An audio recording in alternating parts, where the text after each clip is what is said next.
3-2 के बहुमत के साथ ट्रिपल तलाक को गैर इस्लामिक और गैर संवैधानिक घोषित कर फिर से एक बार एक नई शुरुआत करी। सबको लगता था कि इस बार भी सायरा बानो बेचारी लड़ी, संघर्ष करा, झगड़ी, कटमुल्लों का विरोध सहन करना पड़ा, कट्टरवादियों का विरोध सहन करना पड़ा। क्या होगा, इसका क्या फायदा, कौन सरकार करेगी? मगर इस बार परिस्थिति बदली थी। कांग्रेस की सरकार नहीं थी, राजीव गांधी प्रधानमंत्री नहीं थे, भारतीय जनता पार्टी की सरकार थी और नरेंद्र मोदी देश के प्रधानमंत्री बने थे। इस बार तय किया सरकार ने कि हम एक कुप्रथा को हमेशा के लिए समाप्त करेंगे। और उसी वक्त कैबिनेट के अंदर प्रस्ताव हुआ और तलाकुल बिद्दत को हमेशा के लिए समाप्त करने का निर्णय किया गया। मगर रास्ता इतना आसान नहीं था।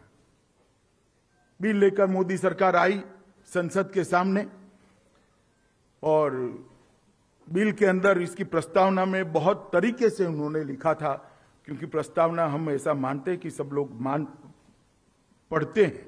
इसके अंदर कहा गया कि 5 जजों ने कहा है कि 3 तलाक संविधान के अनुच्छेद 14 का उल्लंघन है, समानता के अधिकार का उल्लंघन है। नरीमान और श्री ललित दोनों ने कहा it is unconstitutional, arbitrary and void. जज कुरियन साहब ने कहा if it is seen in Quran how it can be legal in law. अगर कुरान के अंदर पाप है तो कानून के अंदर कैसे वो सत्य हो सकता है?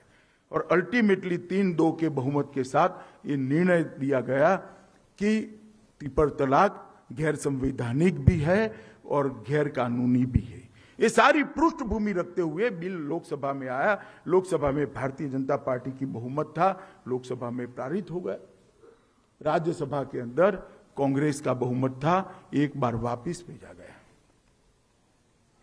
वापिस भेजने के बाद, गिराने के बाद फिर से नरेंद्र मोदी सरकार दृढ़ता के साथ ऑर्डिनेंस लेकर आई और ऑर्डिनेंस को फिर से कानून के रूप में चला रखा। लोकसभा में फिर से पारित हुआ, फिर से राज्यसभा के अंदर बहुमत नहीं था, ये रुक गया।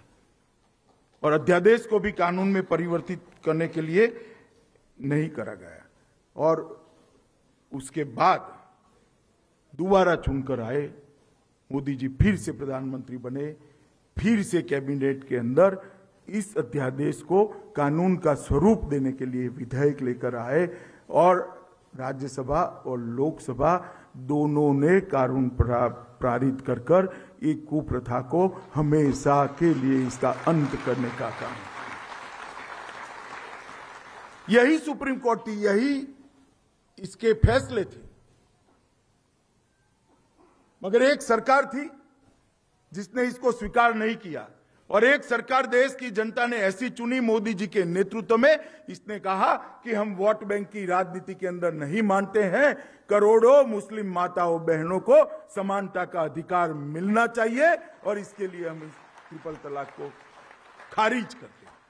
और अल्टीमेटली ये आज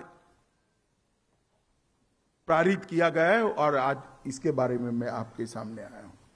जब ट्रिपल तलाक बिल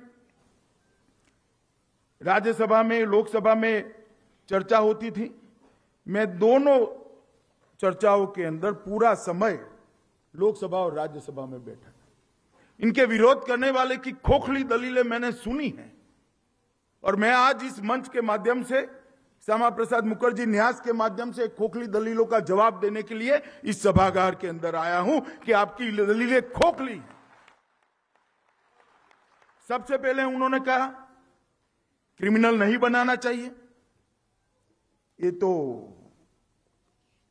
सिविल लॉ है, क्यों इसको क्रिमिनल बना रहे हो? और ओवैसी जी ने तो थोड़ा उससे 2 कदम आगे गया।